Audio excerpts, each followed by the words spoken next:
위원장님. 예? 바쁘신데 죄송합니다. 아닙니다. 위원장님, 그 임명장 받으신 날 혹시 기억하세요? 요번에도 우리 대통령이 새로 바뀌시면서 또 그런 상황이 돼서 이번에도 대통령한테 임명장을 못 받으시고 예, 예. 누구한테 받았어요? 또 이낙연 국무총리로부터 이제 네. 상임위원 즉각이 포함해서 5명이 4월 6일 날 임명장 받았습니다. 조금 섭섭하지는 않으시죠? 많이 섭섭했죠.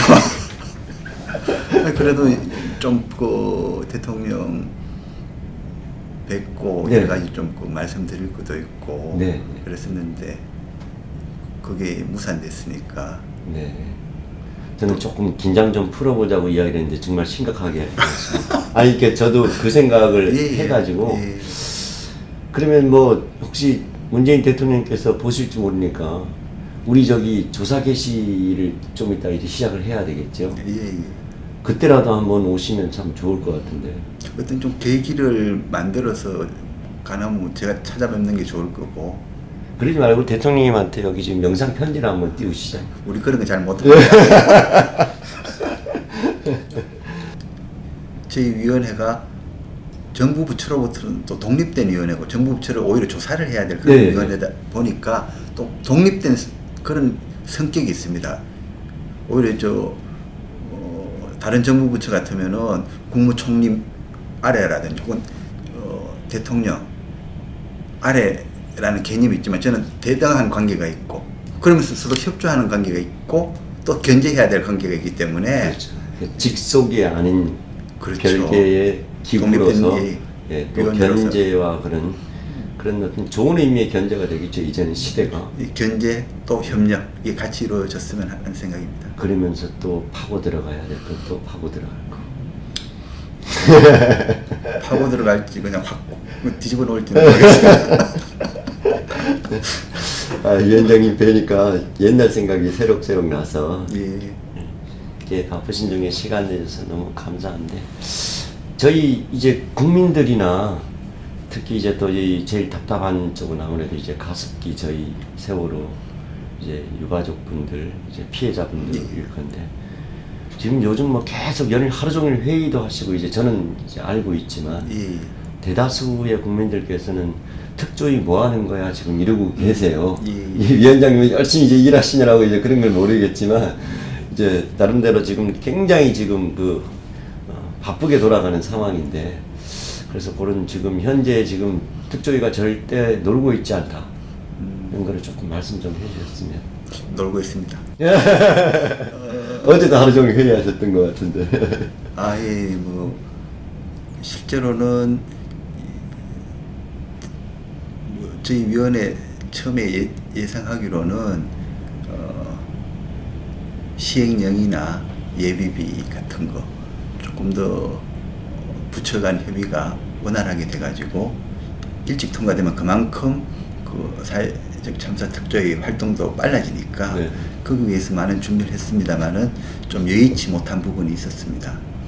가장 큰 한계는 저희 위원회가 특별법상으로 저희 조직이 120명이다 이렇게 딱 한정되어 있다 보니까 한정된 조직으로 여러 가지 4.16 세월호 참사만이 아니라 또 가습기 살균 이제 참사도 있고 또 안전사회도 건설해야 되고 피해자도 제대로 지원하는 그런 여러 업무를 하기에는 좀 부족했습니다. 그러다 보니까 어떻게든 한정된 그 제약 속에서 어떻게든 그 4개 관련된 소위원회 혹은 저희 위원회 전체가 제대로 활동할 수 있는 그런 틀을 마련하기 위해 가지고 그동안 조금 더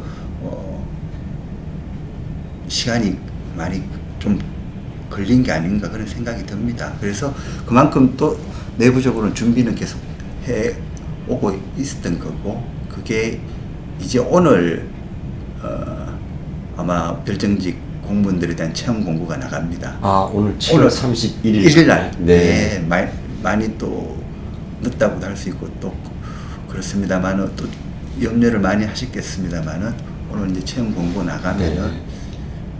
바로 이제 절차가 시작되는 것이고, 그리고 가능하면은 별정직 공무원들이 다 여기 임용되기 전에 저희들이 필요한 그 자료의 대부분은 미리 좀 입수를 해가지고 좀 분석까지 끝내놓을 생각입니다. 네. 파견 공무원들도 있고, 또 법무부에서 부장판 검사도 한 명 파견해 주셨고, 또 다른 쪽에서도 파견된 분들도 있고 해서 여러분들과 함께 그런 그 자료를 입수하고 또 자료를 이관받고 그리고 또 분석하고 검토하고 해서 바로 별직 공무원들이 임용되는 순간부터는 저희 위원회 업무가 활발하게 진행될 수 있도록 그런 준비를 차곡차곡 해나가고 있습니다. 파견 공무원에 대한 숫자의 그런 한정은 있습니까? 전체가 다 한정해가지고 120명. 120명인데 그 안에 파견 공무원이 36명이고. 네. 그러니까 파견이 됐다고 하는 거는 원래 이제 저희들 특조위에 파견이 되는 건데 맞습니다. 예를 들어서 뭐 혹시 본 부서에서 급한 일이 사안이 벌어진다 그러면 예, 예. 돌아갈 수도 있는 그런 상황이 나오면 파견이 된 공무원이잖아요. 예, 예. 그럼 뭐 강제로 특조위에서 붙들 수 있는 어떤 그런 것도 좀 있지 않아야 될까요? 파견 공무원은 원래는 뭐 그냥 1년 단위로 네. 또 뭐 어떤 사람은 연장이 가능하고 또 복귀를 하고 그러는데 그 중간에 만약 그 돌아가야 될 사정이 생긴다라는 거는 나라에 긴급한 일이 생길 정도로 아주 중요한 변고가 생겨야지만 가능한 거고 네. 그렇지 않다면 당연히 여기서 그 기간 동안은 우리 위원회 사람으로서 근무를 해야 되는 거죠. 제가 나중에 해수부에서 오시는 파견 공무원들을 좀 저 나름대로 이제는 국민이 조사를 해야 그게 올바른 나라인 것 같아서 정부 기관이 국민을 조사하는 게 아니고 제가 좀 조사를 해야 될 것 같아서. 근데 위원장님 여기 뭐 이렇게 적어 오셨어요? 많이 적었죠. 어제 오늘 축하 인사. 제가 잘 못 외우니까. 근데 여기 이제 이번 조금 있다가 제가 하고요. 예. 혹시 오늘 이제 공고가 나갈 것 같으면 뭐 이런 분들이 와주셨으면 그 조사관으로 참여해줬으면 좋겠다 하시는 그런 생각이 있으신지. 뭐 어떤 분이 뭐 자유롭지만 그래도 적어도 기본 관심이나 이런 걸 좀 알아야 되지 않을까요? 가습기하고 세월호에 대해서. 어떤 분들을 조사관으로 모실까에 대해 가지고 저희 내부에서도 고민이 많았습니다.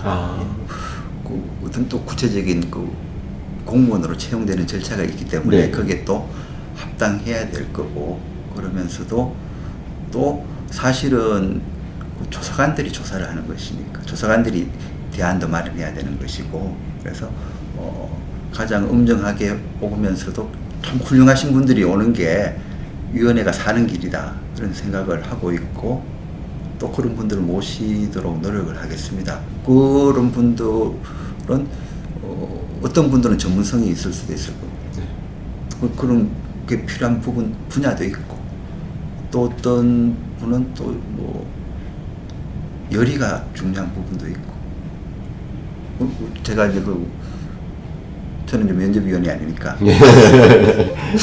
모르겠습니다만은 좋은 분들이 많이 지원해 주시고 또 저희들이 더 훌륭한 분들을 많이 선택할 수 있었으면 하는 게 제 바람입니다. 근데 그게 제대로 채용되지 않고 혹은 이제 지원자가 이제 많아야 되겠죠. 지원자 많으면 저희들이 좀 행복한 고민을 할 건데 그렇지 않고 이 뭐 지원이 제대로 안 되면은 저희도 고민이 더 깊어지죠. 나이 제한은 없죠? 나이 제한이 이제 공무원들의 일반적인 제한이 있습니다. 공무원이 60세입니다. 네. 그 제한은 있죠. 다행입니다. 제가 가슴이 철렁해집니다. 제가 도전해 보려고. 위원장님한테 잘 볼 필요는 없네. 심사위원이 아니라서. 예, 면접위원이 아니라서. 예. 저는 아무 영향가 없습니다. 사회적 참사 특별조사위원회 정식 명칭은 가습기 살균제 사건과 4.16 세월호 참사 특별조사위원회입니다. 특별조사위원회 위원장 장완익입니다. 저희 위원회는 우리 피해자분들이 혹은 또 우리 국민들이 그동안 겪으신 비탄, 절망, 그리고 고통을 항시 명심하고 있습니다. 그래서 저희 위원회 역할 자체가 그런 참사에 대한 진상을 밝히고 또 피해자분들을 지원하고 나아가서는 안전한 사회를 건설한다는 그 세 가지 목적 꼭 이루도록 노력하겠습니다. 416TV도 옆에서, 뒤에서, 앞에서 계속 잘 지켜봐 주셨으면 합니다. 지난 4년간을 빠짐없이 기록하셨고 또 앞으로도 한 걸음 한 걸음 뚜벅뚜벅 마찬가지 일을 하시리라 기대하고 있습니다. 고생하셨고 축하드립니다. 네, 감사드립니다.